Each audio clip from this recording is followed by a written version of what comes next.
Well, hello everybody. My name is Rick Stafford, aka the True Aquaman. I want to thank Leo for having me on as the Cosplayer of the Week. Now, he gave me a series of questions to answer for an online or virtual interview. So, bear with me. I'm going to be reading some of the questions and the answers as I go along, just to help me keep all the information straight, and we'll see how it goes. All right. So, first question posed was, how did I discover cosplay? Well, that's actually a fairly loaded question for me. Um, I first became aware of the cosplay world through trauma. I lost my son at age 8. His name was Christian to leukemia. And during his memorial service, I actually had stormtroopers from a group called the 501st, a charity organization of characters that dress up in Star Wars regalia as the bad guys, and then the Rebel Legion, who showed up as Jedis for the good side, uh, came to my son's memorial and helped honor him. And it was their exposure that brought me into the folds of cosplay in the first place. There's a whole story to it, but I'll leave that as the answer for how I discovered cosplay. Uh, Number two, what was my first cosplay? Well, unofficially, my first cosplay was actually that of a Jedi Master. When my son was in the hospital, he wanted to become a Jedi, so I became a Jedi Master for him, and by doing so, put on the outfit and became a Jedi Master. Unbeknownst to me, that was actually my first official cosplay. So, number three, what are my next three cosplays? Well, um, being things the way they are, cosplay is kind of not as much of a priority, but three of the ones that I am hoping to do in the not too distant future is number one, a 1939 built finger version of Batman. Um, there's reasons behind that, but that is one of them. The other will be the original Alan Scott Green Lantern, and this is the blonde haired version with the red top and green pants version. And then my third would be a Fallout costume from the Brotherhood of Steel, a T60 Paladin armor, power armor. So that's a very lofty one, but we'll get into that later. Number four, ever in cosplay? Have I ever been in a cosplay contest? Yes, I've been in a few cosplay contests, but the only time I would ever be in a cosplay contest was with the stipulation that if I did win, and I have, all of the proceeds of my winnings would then go to charity. And every time I did win, I did donate all of the charity money to a local organization that helps fight kids with cancer, or fight. It's for kids fighting cancer. Um, that was always how I went into cosplay contests. So number five, what is my favorite thing? Building armor, props, wigs, sewing. For me, it's always been armor and prop making. More specifically props, but I am getting more and more into doing more armor building and enjoying it. But as far as sewing, I do know how to sew, but not to the level that I would feel safe cosplaying with it. And I normally don't wear wigs, so wig styling is not really in my forte. Let's see, photo shoots. Do I prefer doing them at cons or on sets or out in on different areas? I prefer to do them on scene areas, like on a beach or in a real setting for the character. But unfortunately, most of them do actually take place at conventions. The exception to that is shooting on a green screen. I love shooting green screen with a talented Photoshopper, because it's just with the type of characters I do, it basically can do magic and make the photos really pop and come to life. So I prefer, again, either shooting on a real environment or on a green screen over just shooting standard cosplay backdrops. The most frequent character, well, it's obviously Aquaman, being the true Aquaman. It's what I'm most known for internationally, and it's my favorite character. Let's see, Favorite other cosplayers? Well, I have a big list, but I'm going to do some of my top 5. Chad Tango, a good buddy of mine. I've worked with him in the real world, and I actually got him into cosplay and charity work, and he does amazing characters from Thor to Aquaman, just to name a couple. Um, Great guy, love him to death. He is a brother from another mother. Stephanie May, aka the Amazon Cosplayer, she to me is one of the greatest Wonder Woman cosplayers I've ever known. Great cosplayer. Let's see, Claire Blair. She's another Wonder Woman cosplayer. She's out in California now. Love her to death. April Hunter, another amazing cosplayer, former professional wrestler and cosplayer and model. Great person. Midnight cosplaying, or I'm sorry, costuming. Midnight costuming. Never have gotten to meet him face to face, talk back and forth online, but he does probably one of the best Ocean Master cosplays I've ever seen anybody do. And then Dead Exposure DF. This guy, awesome young guy. He just finished his law degree and passed the bar here in Florida, so congratulations to Alex. And his Fallout cosplays are amazing as far as the armor building capabilities. And his Big Daddy from the video game, shoot, I'm forgetting the name right now, but yeah, he does some amazing work. So those are just 5 or 6 of my favorites right there. Most detailed cosplay that I have would be my King Aquaman, and it's kind of a toss-up. King Aquaman and my Mark III Iron Man are both very complex costumes, and both took a lot of work, a lot of dedication, and a lot of love. Alright, top 3 crafting tips. Okay, number 1, wear gloves. Rubber gloves specifically, or if you're allergic to rubber gloves, the new non-rubber glove variant. When doing painting, sanding work, or working with any kind of epoxies or glues, because when you go to clean up, you'll thank yourself when you're not having to scrub that stuff off your hand. You just basically rip the gloves off and wash your hands normally. Boom. It really does make for a lot of saving of time and effort. Number 2, have a dry vac or a vacuum cleaner with a vacuum hose nearby when you're working on projects that require a lot of sanding, small cutting, dremeling and stuff like that, because it's really nice to be able to clean up your work area and really see what you're doing and what you've got, and not have that stuff just everywhere. So it helps to keep, again, by keeping clean and organized, it goes a long way for helping the project. Number 3, let's see, place whatever you're working on about 8 to 10 feet away from you and test the accuracy of how good it looks from that distance, because that is the average distance of the camera that will be taking the photo. And so that's about as accurate as you really need it to be, because if you get too anal with some of your project build, you'll always nitpick it to death, and you'll never want to wear it because you think it just doesn't look good, when in reality from 8 to 10 feet it looks amazing.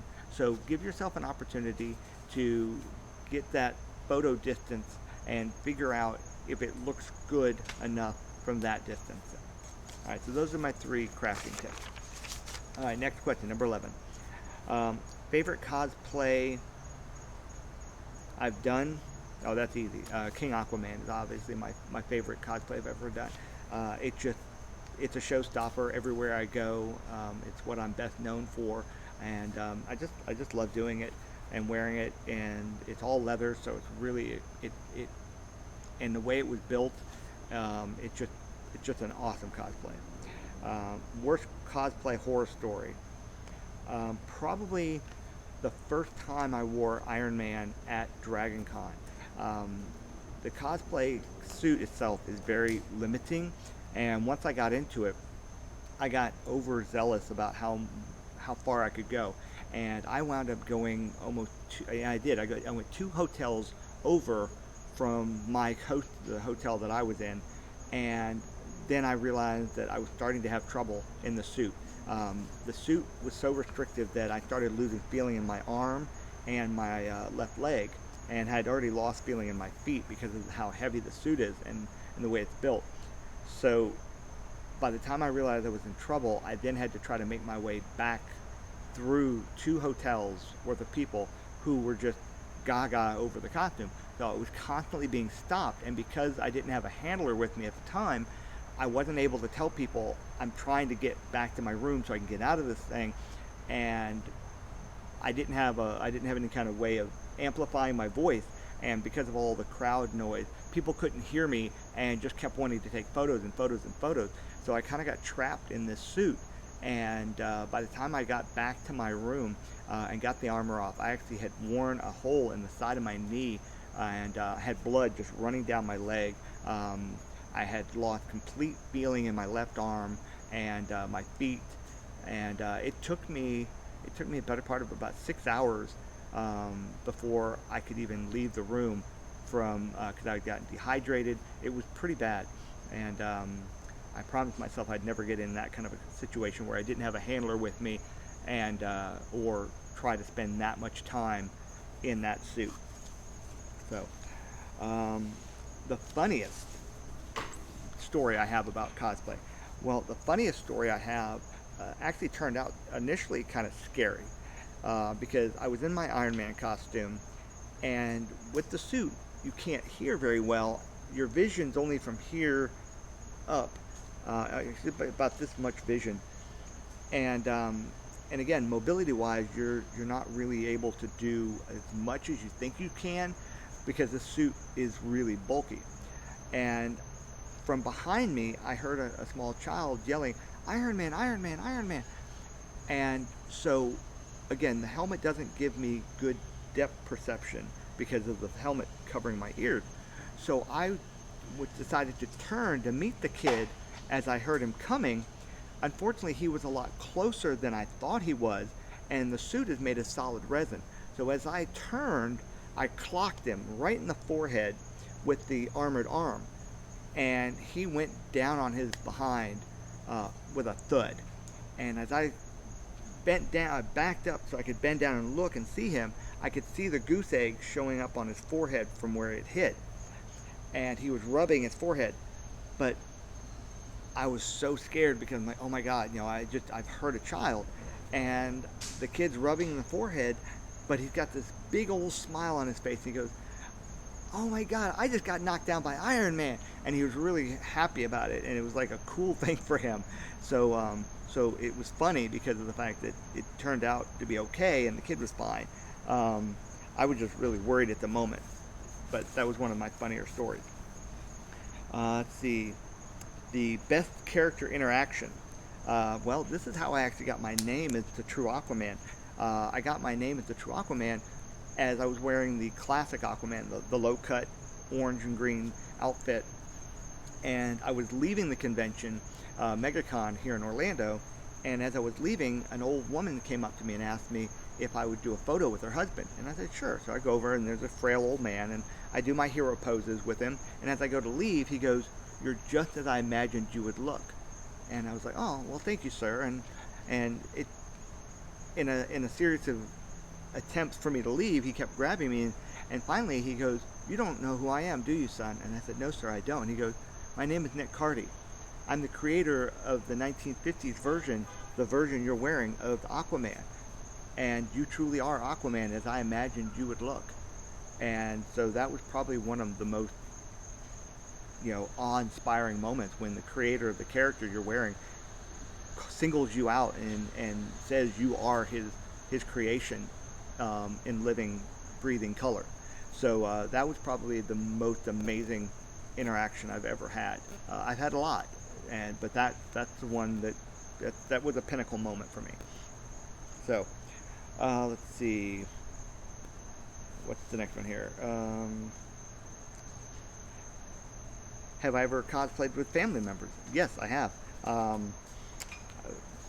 I've cosplayed with my daughter has cosplayed with me.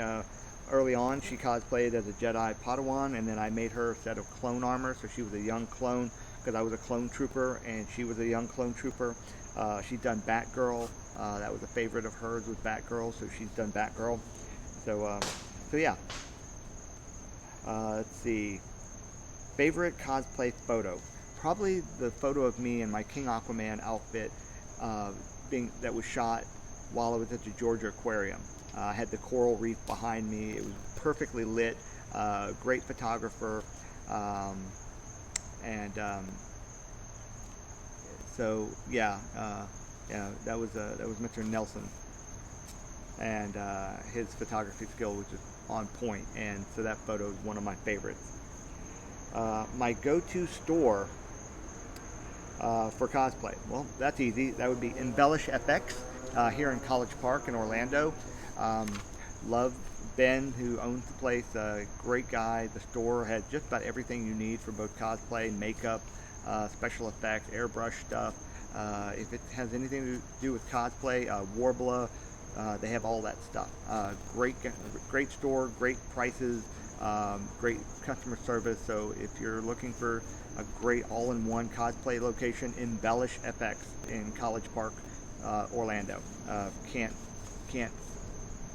prop them enough. All right, next question. Do I prefer doing my own wigs? Well, I don't typically do wigs. In fact, I don't know of any character currently that I have a wig for.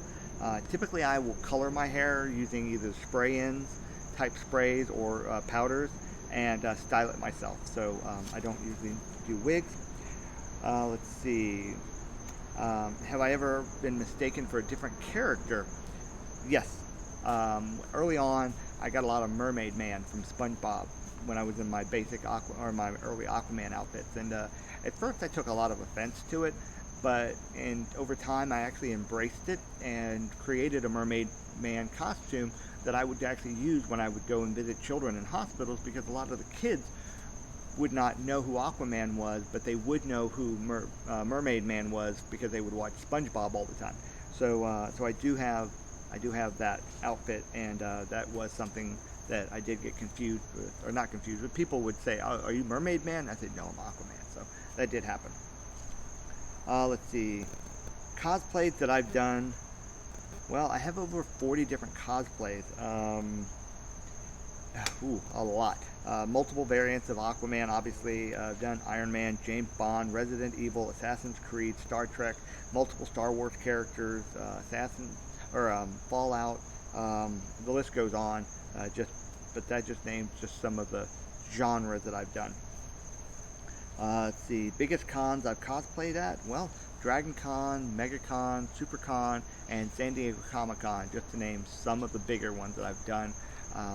I've been a guest at almost all of them, and they're massive. I don't know if those will ever come back again to be anything like they were, but those are some of the bigger ones I've been at and cosplayed at.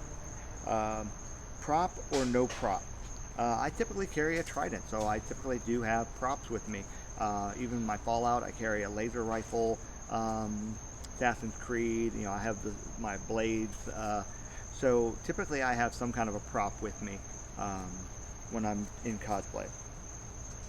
Let's see, have I ever lost a part of my cosplay? As far as I know, no. I've actually been very lucky about not losing any of my cosplay parts or props over the years.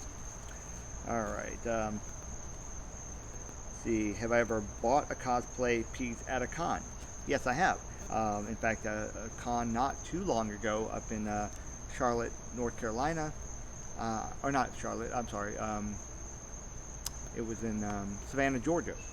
There was a gentleman there who made amazing Fallout props, and so I thought, hey, let me add some more realism to my cosplay. So I bought some Nuka-Cola bottle caps, and I bought some magazine covers from that era, or from that game franchise.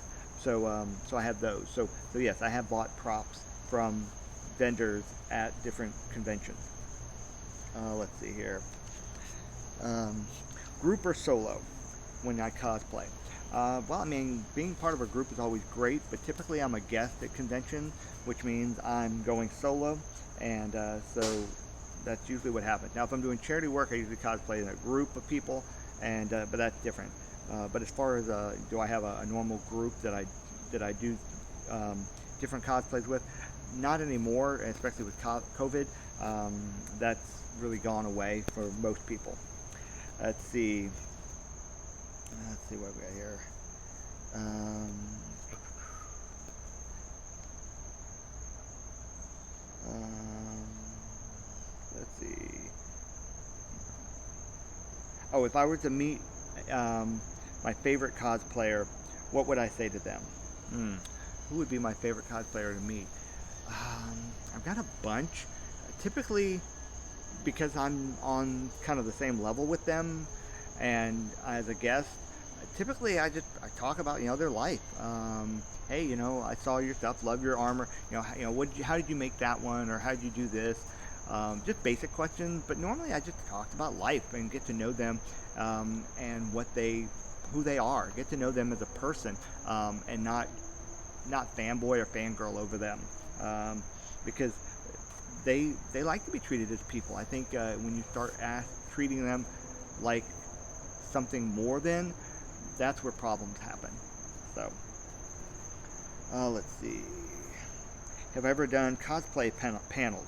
Yes, many panels. In fact, I have my own panels on fitness, geekery, how to prepare, survive, and recover from cosplay convention, how to be a cosplay charity worker. I've done panels on how to make cosplays. So yeah, I've done many panels on many topics at different conventions around the world. Make or buy?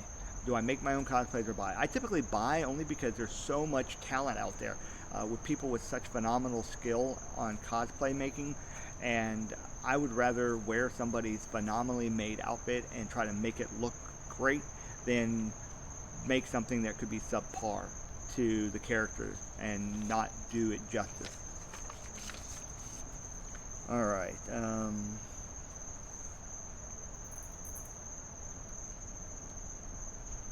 Let's see here.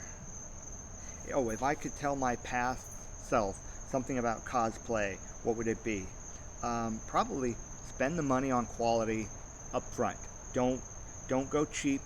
If you can do it, or save up until you can do quality purchases with cosplay, because cosplay, if you go cheap, it's going to look cheap, it's going to fall apart, and you're just going to wind up either repeating the process over and over again until you finally do get quality. But if you buy quality right up front, you get to know a good seamstress who really does good work, or you get from a vendor that really does good work, you won't regret it, because quality shows. And those who really know what they're doing and know how to make things really well will really appreciate their work on display. Let's see here.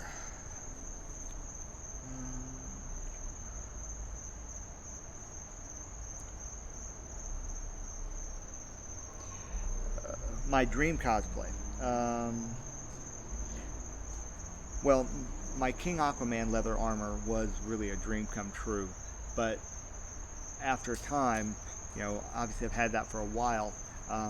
Now I guess my dream cosplay would be the T60 armor from Fallout. If I could make that armor and make it work with similar mechanics like it works in the game, and pull it off, that would really be a dream one.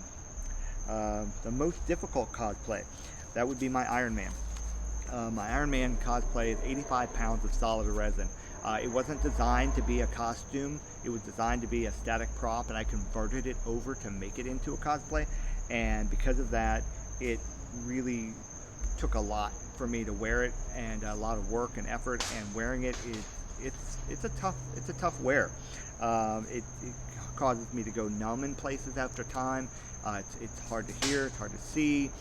It's a difficult cosplay. I let one other person wear it one time, just for a couple hours, and when he took it off, he came up to me all smiles. Then out of nowhere, he grabbed me by the scruff of my shirt and he goes, you are a freaking masochist to be wearing that. So that just kind of told me that wearing that cosplay really is difficult, and so that would be my most difficult. Um, let's see here.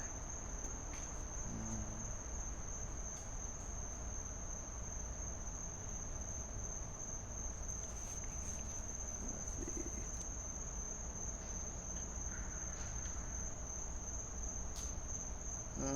All right. Let's see.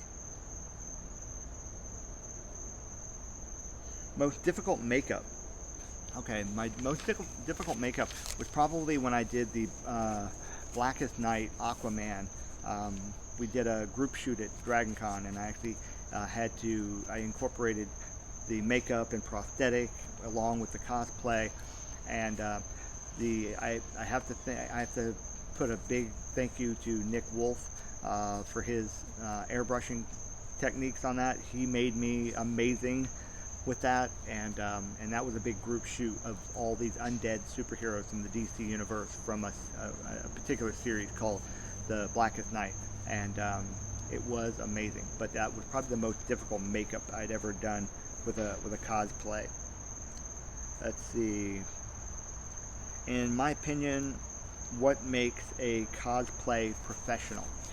Basically, if you are compensated for all of your expenses as a guest to a cosplay event, that makes you a professional. Meaning, your travel is covered, your lodging is covered, your food is covered, all your expenses at the convention are covered, and you are financially compensated for your time, because your time is just as important. If all of those checks are made, then yes, you are a professional cosplayer. I have been flown to other countries on multiple occasions and put up in hotels. I've had drivers. I've had translators issued to me. I was paid in cash for the events, so I would have spending money there, so I didn't have to worry about trying to cash out or take money for myself. So yeah, that would be what I would constitute as a professional cosplayer, is somebody who all of your expenses are covered when you are a guest. Not just, oh, we'll give you a free table, or we'll cover your night stay while you're here. But if you have to pay anything at all, then you're not truly a professional cosplayer, because that's out of pocket. So once you have all of those check marks, then that's when you truly make it as a professional cosplayer. Let's see here. Starting to lose my vision in the light here. So, the favorite part of cosplay? Charity work. That's an easy one. It's where I got my start. It's what my true love and passion for cosplay is, bringing smiles to those who truly need heroes when things are bleak. And so doing charity work, especially for children in children's hospitals and for organizations that help children in need, is my biggest love when it comes to cosplay. So let's see. And final question. And this one is, with COVID, how do I see the future of cosplay? I don't think cosplay is going to be what it was ever again, or for a very long time. Cosplay, to me, or at the height of it, was massive. A lot of the cosplayers were on par with the celebrity guests that were showing up at conventions. But I think now with social distancing guidelines, I think cosplay conventions or comic book conventions are not going to be as well attended as they used to be, and I think cosplay is going to take a back seat to a lot of the other aspects of the comic book convention. So I don't see it as being as big a part as it used to be. It's unfortunate. I'm glad I had the career that I had during my run as a cosplayer. Do I plan on still going to convention when I feel it's safe? But for now, I'm kind of holding my own outside the convention area, and would rather wait until I know things are truly safe. In fact, today alone, a famous person at a convention that I knew, passed away, and I found out today. Joe Photonome from Dragon Con. Those of you who go to Dragon Con will know the name. And yeah, that was shocking that even he passed away today. So yeah, it's not a laughing matter. It's not a thing to take lightly. So until that's kind of gone its course, I think cosplay is really going to be a tough thing to be a part of. And I'm glad I was in the height of it. So thank you very much for having me as part of the interview and the Cosplayer of the Week. I hope I entertained you. I hope to continue to be an inspiration to those who see me that way. I'm very flattered that people do see me that way. And I love you guys. And thank you, and have a good night. Thanks.